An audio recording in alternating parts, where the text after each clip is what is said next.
Okay, greetings and welcome to the first Fireside Chat of She Summit 2025. That was such a powerful conversation.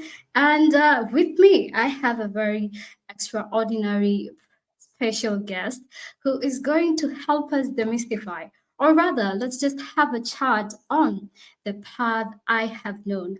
Lisha Brooks, it's such an honor to have you on this summit.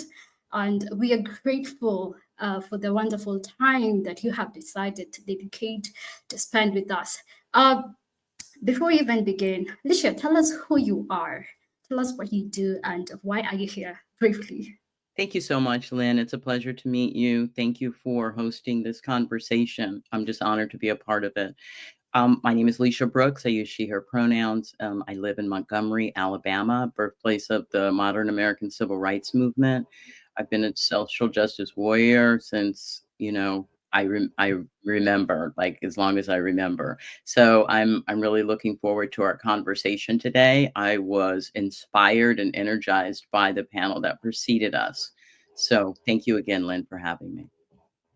Wow, thank you. We also want to acknowledge the depth and the broad work that you do in advocating for diversity. Well, let's just begin with the first question. What was that defining moment in your journey? As you stated, you've been here for such a long time. What is just that defining moment that led you to focus on addressing inequalities? Hmm. There were actually two defining moments along my journey to addressing inequities and injustice in the United States.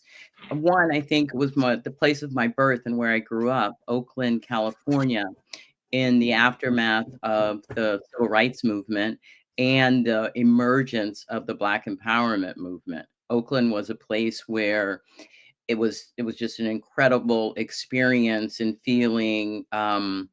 A sense of positive identity formation around being a Black person in the United States. I was very young, but it did have a very, very powerful and lasting impact on me. Later in life, when my family moved to Los Angeles, California, I participated in a program for high school students called Brotherhood Sisterhood USA. That was a place where we talked about, again, identity formation and positive identity formation. It was the first time that I was invited to look at all of who I am, all of my identities as a Black person, as a woman. I'm also an out queer, lesbian identified person, just all of the things. And it offered this unique opportunity for me to listen to other people's truths about who they were. It was the first time that I learned about anti-Semitism in a very real and personal way.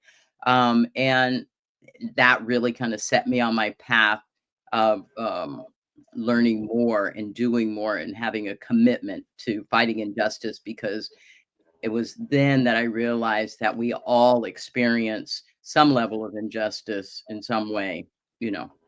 So Wow, that was powerful. And I'm just can't thank you enough for recognizing your passion when you're still young. And for me, I resonate to your story, but I may not resonate to being a Black person because I'm in Africa. We're all Black. But I do resonate with everyone has something that they're facing regarding their identities. mhm, With mhm. the long period of journey that you have discovered your passion, what are some of the challenges that you have navigated?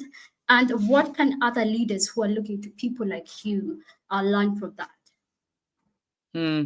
As was discussed in the panel that preceded us, there's lots of strategies that you can do to move through this space. For me, what worked is that I really recognized, not too early on, but early enough, that I had to modulate my message. That everyone was not there was nothing wrong with my message, to be clear, but I became aware that everyone was not in the place to hear it. So it became super important for me to figure out how to communicate the message, to communicate to folks that injustice, inequities are real, and more importantly, how we might address them. So it's been a journey in learning to listen more and be responsive to the particular audience that I'm speaking with.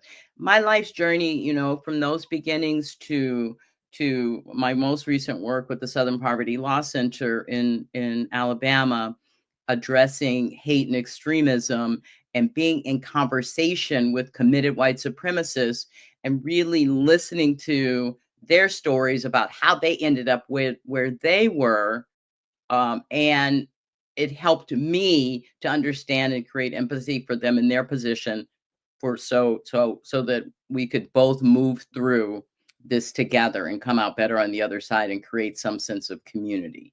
So really, I would say the messaging and most importantly, listening. I totally agree with that. Listening is very, very important. And just to go broader, apart from communities, let's go to businesses. There are Mm, so many businesses watching us here. Some of them want to do the right thing. They want to promote this equality among the community and also the people that work with them. So, how do businesses make sure that inclusion strategies go beyond initiatives and become integrated into an organization, not only as an action plan, but also a culture that can last for long? mm. It require I do agree that people want to do the right thing, or they think they want to do the right thing. It really requires a commitment, a deep commitment, and once that commitment is there, the business will thrive in terms of celebrating diversity. First, of course, you need a diverse workplace, and diverse in kind of all of the usual ways, race, gender, religion, nationality, language, ability, and all of that, but also diversity of thought. And a good leader will bring in people that will challenge their own thinking. And so once they have placed themselves in a position to learn and to grow, in addition to their commitment to a diverse workplace, the pieces will fall into place. But if the business leaders and the leadership, the C-suite, whomever's at that company does not reflect that commitment, it won't happen.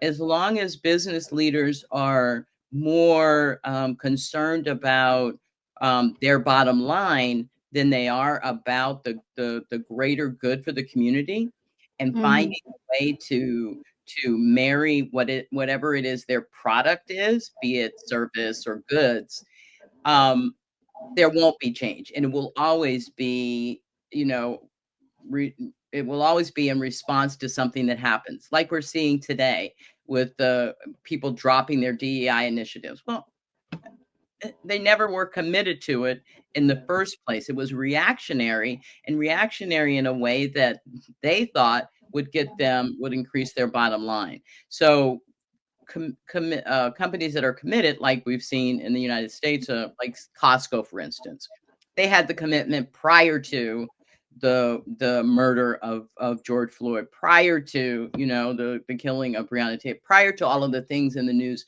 that pushed some companies to establish DEI initiatives. We have to have an appreciation for a deep appreciation for and a belief in um, diversity, and that it makes us better, that is the only way to create community is to bring in all members of community. Lisha, as I was listening to you, you mentioned something very, very important. Those who just dropped the DAI, they, let me just call it they, according to my dialect, they were never committed in the first place. Mhm, mhm, And it was just reactionary. mhm, mhm. And do you see a place whereby even the employees who work for such companies can lead such difficult conversation and now call up the leaders and tell them this is what is happening, this is how we feel? It's kind of reactional. Can we just take a genuine step towards promoting equality? Do you see that situation happening?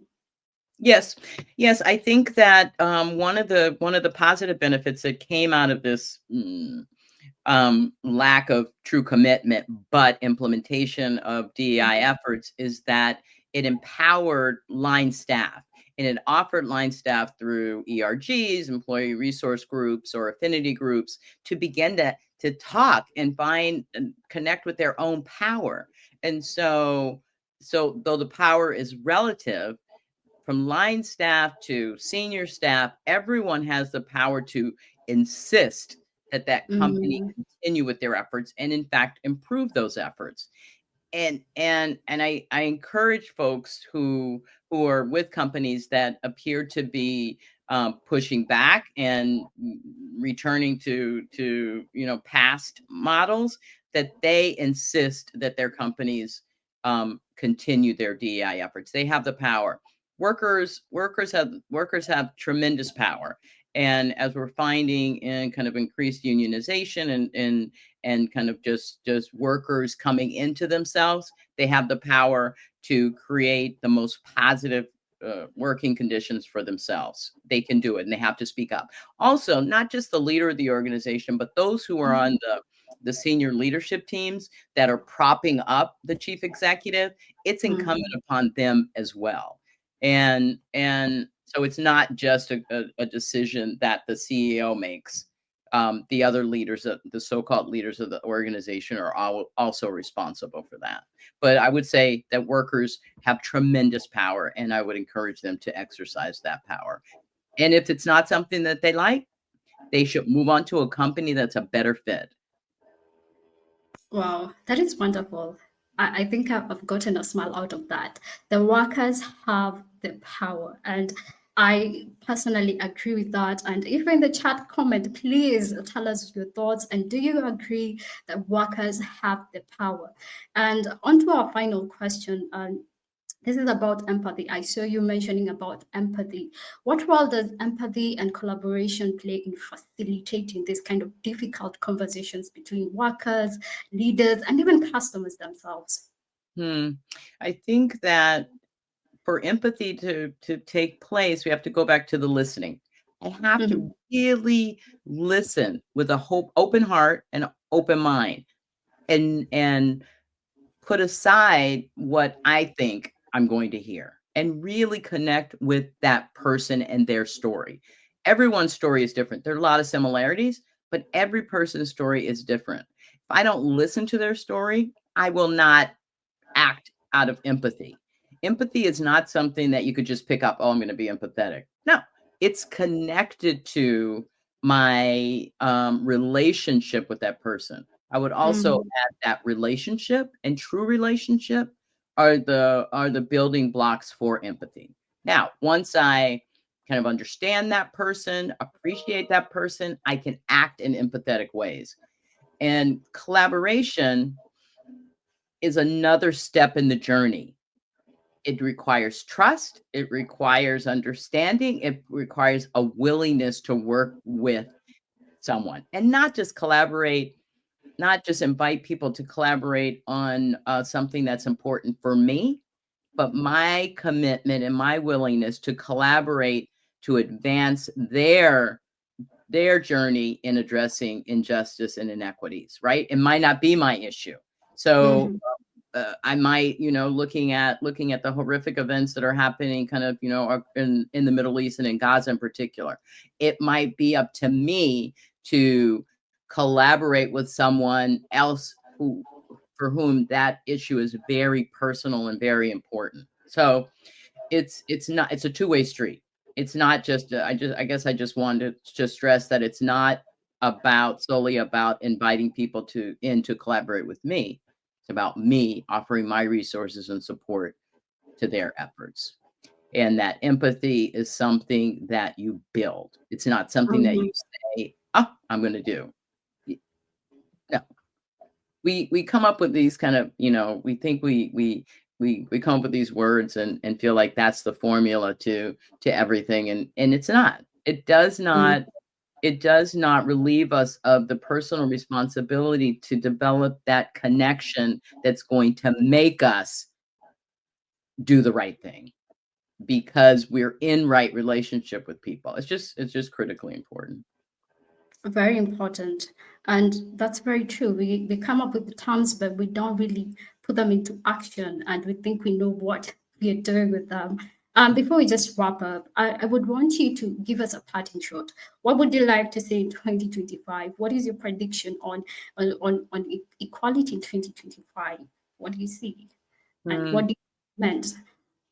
Well, I, like many people, are, kind of entering 2025 with a good deal amount of trepidation and fear. Um, I again, going back to kind of leaning into what other people are dealing with, I'll be okay. I live in Montgomery, Alabama, and I deal with depression, kind of all the time. I'm also Mhm. older. I'm also, I'm financially secure. I have legal status. I'll be fine. There are other people who will not be. And it's up to me and others like me who have some relative power to push back against the coming oppression of people, of migrants, of people, who don't have legal status, of gay, lesbian, bisexual, transgender, queer identified folks across the board, people who are not Christian. There are so many things. We are moving into this place of mm, it I don't know. It could be a very inhumane place to live. It's up to me to do what I can to exercise some and show some humanity. And I will do that by standing with those who are targeted for oppression. It's not just about me. I free myself while I help other people be free. I cannot be free by myself. So Thank you, Lisha. That's so humbling to see leaders like you who have a stubborn heart to even stand up for people who are more or less hard. And thank you for taking such responsibility and your tremendous work in advocating for justice and what is right in our community. Well, we couldn't have enough of you, but time was not on our side. We look forward to having you back again. And our audience who are watching at their home or offices, please follow Alicia, support what she does, and engage with her. Thank you